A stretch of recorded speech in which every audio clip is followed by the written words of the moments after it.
கர்த்தருடைய பரிசுத்த நாமத்துக்கு ஸ்தோத்திரம் உண்டாவதாக. கர்த்தருடைய பரிசுத்த வசனத்தை சற்று நேரம் தியானிப்போம். ஏசாயா தீர்க்கதரிசியின் புஸ்தகம் 42வது அதிகாரம் 16வது வசனம்.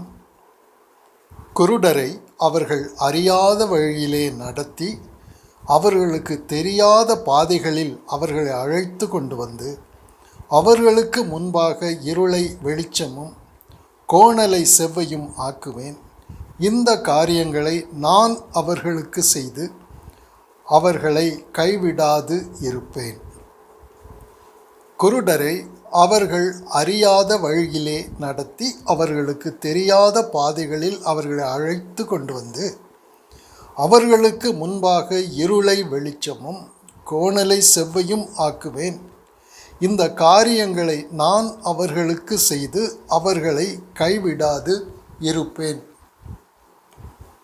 மகா பெரிய இரகசியத்தை தேவன் மனுக்குலத்துக்கு கற்றுக் கொடுக்கிறார். தேவன் எப்பொழுதுமே இரகசியங்களை கற்றுக் கொடுக்கிற தேவன். நாம் விசுவாசிக்கிற தேவன் நம்முடைய கர்த்தர் இயேசு கிறிஸ்து நம்ம இந்த உலகத்தில் ஒரு மாயையான ஒரு வாழ்க்கையில் சிக்கி உலகத்தாரை போல சஞ்சலப்பட்டு கலங்கி தவிக்கிற ஒரு வாழ்க்கை வாழ வேண்டாம். மனுஷர்கள் எல்லாருமே ஆண்டவருடைய பார்வையில் எப்படி இருக்கிறார்கள் என்றால் குருடர்கள், கண் பார்வை இல்லாதவர்கள்.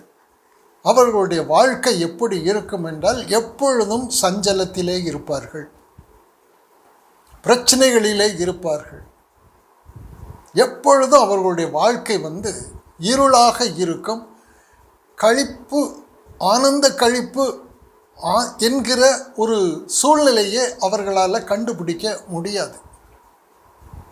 அவர்கள் ஆனந்த கழிப்புடன் பாடி சீயோனுக்கு வருவார்கள் என்று சொல்லப்பட்டிருக்கிறது. இந்த வாழ்க்கை, இந்த ஆனந்தம், இந்த சந்தோஷம், சமாதானம் இருக்காது, எந்த மனுஷனுக்கும் இருக்காது. எந்த மனுஷனானாலும் சரி, உலகத்தின் அதிபதியாக இருந்தாலும் சரி, அவனுடைய வாழ்க்கை சஞ்சலம், இருளில் தான் இருக்கும், கோணலாகத்தான் இருக்கும். வாழ்க்கையில் எப்பொழுதுமே நிம்மதி இல்லாத ஒரு வாழ்க்கையில் தான் மனுஷன் இருப்பான். ஆதாம் ஏவாளை சிருஷ்டித்து ஏதேன் தோட்டத்தையே கொடுத்தாலும் அங்கே அவன் சஞ்சலத்தில் தான் இருந்தான்.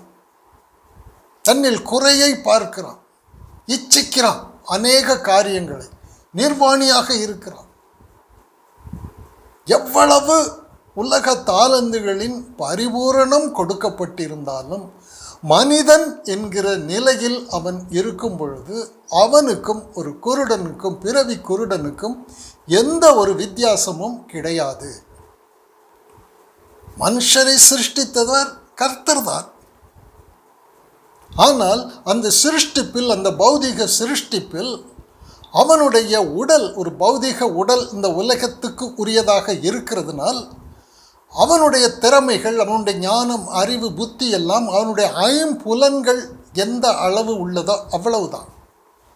ஐம்புலன்களை கொண்டு எதை சிந்திக்க முடியுமோ, ஐம்புலன்களை கொண்டு அவன் என்ன செய்ய முடியுமோ அந்த குறுகிய வட்டம்தான் அவனுடைய வாழ்க்கை.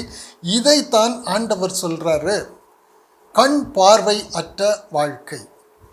அவனால் இந்த உடலை தாண்டி, இந்த உலகத்தை தாண்டி நித்திய ஒரு வாழ்க்கை, நித்திய உடல், நித்திய உயிர், தேவன் என்கிற காரியத்தை குறித்து ஐம்புலன்கள் உள்ள மனுஷனால் கண்டு கொள்ளவே முடியாது. தன்னுடைய ஞானம், புத்தியை உபயோகித்து மனுஷன் இன்னைக்கு இவ்வளோ பெரிய ஒரு விஞ்ஞானத்தை உருவாக்கி வைத்திருக்கிறார். அந்த விஞ்ஞானத்தினால் அவனுக்கு இளைப்பாறுதல் உண்டா என்றால் இல்லை. நிம்மதி உள்ள ஒரு வாழ்க்கையை உருவாக்க முடியுமா என்றால் முடியாது. ஏனென்றால் எவ்வளவு விஞ்ஞானத்தில் முன்னேறி வந்தாலும், எவ்வளவு மேன்மை, உலக மகிமையை அடைந்திருந்தாலும் குருட்டுத்தனம் நீங்காது. ஒரு மனுஷனுடைய சுபாவம், அவனுக்கு சிந்திக்கின்ற அந்த திறமை, ஐம்புலன்கள் என்ன சொல்கிறதோ அதுதான் அவனுடைய சிந்தனையாக இருக்கும். அவனுடைய சிந்தையின் எல்கை குறுகியதாக இருக்கிறதுனால அவன் வாழ்க்கை எப்பொழுதும் சஞ்சலம் நிரம்பியதாக இருக்கும். ஸ்திரீனிடத்தில் பிறந்தவன் வாழ்நாள் குறுகினவனும் சஞ்சலம் நிரம்பினவருமாய் இருக்கிறான் என்று யோபு புஸ்தகத்தில் ஆண்டவர் எழுதி கொடுத்திருக்கிறார். ஸ்திரீனிடத்தில் பிறந்தவன் எவ்வளவு ஐஸ்வர்யவனாக இருந்தால் என்ன, ஞானியாக இருந்தால் என்ன, உலகத்தை சுதந்தரித்து கொண்டவனாக இருந்தால் என்ன, அவனுடைய உடல், அவனுடைய உயிர், அவனுடைய உலகம் நித்தியமானது கிடையாது. அதற்கு உத்தரவாதம் இல்லாததினால் அவன் எவ்வளவோ பிரயாசப்பட்டும் அவனுடைய இருதயத்திற்கு நிம்மதி இல்லாத ஒரு வாழ்க்கை இருக்கும். மனிதனை சிருஷ்டித்த தேவன் மனுஷனுக்கு இந்த அவல நிலையில் இருந்து விடுதலையை கொடுக்கிறதற்கு தேவன் கிறிஸ்துவாக பூமிக்கு வருகிறார். உலகத்தில் மனுஷனாக நீ இருக்கிறதுனால உன்னால் ஒன்றும் செய்ய முடியாது. பழைய உடன்படிக்கையை தேவன் மோசே மூலமாக கொடுத்தார். அந்த உடன்படிக்கையில் எவ்வளவோ பக்தி மார்க்கங்கள் உண்டு, ஞானம் உண்டு, அறிவு உண்டு, புத்தி உண்டு, ஒழுக்கம் உண்டு, பரிசுத்தம் உண்டு, நீதி உண்டு. ஆனால் அது ஒரு மனுஷனுக்கு கொடுக்கப்பட்டது. அது மனுஷனை ஒருபோதும் அவனுடைய அவல நிலையில் இருந்து விடுதலையை கொடுக்காது. அதே போல தான் இன்றைக்கு நாம் எத்தனை நீதி நூல்களை பின்பற்றினாலும், எத்தனை மார்க்கத்தை பின்பற்றினாலும், எத்தனை கிரியைகளை செய்தாலும் நம்முடைய நிலை மாறாது. இது நமக்கு உரியது அல்ல. ஒரு நிம்மதியான ஒரு வாழ்க்கையை, சந்தோஷமான வாழ்க்கையை ஏற்படுத்தி கொள்ளுகிறது மனுஷனுக்கு உரிய காரியம் அல்ல. இவனுடைய நிலை தாழ்வான நிலையில் இருந்து உன்னதமான நிலைக்கு மாற்றுகிறதற்கு, அவனுடைய வாழ்க்கை அழிந்து போகிற சந்தோஷம், ஒரு நிம்மதி இல்லாத ஒரு வாழ்க்கையில் இருந்து நிம்மதி உள்ள இளைப்பாறுகிற ஒரு வாழ்க்கைக்கு கொண்டு வருகிறதற்கு தேவன் பிரயாசப்படுகிறார். அதுதான் மீட்பு. அது நியாயப்பிரமாணத்தினால் நடக்காது, நம்முடைய பக்தி மார்க்கத்தினாலும் முடியாது, நம்முடைய ஒழுக்கம் பண்பாடு கலாச்சாரத்தினாலும் அது முடியாது.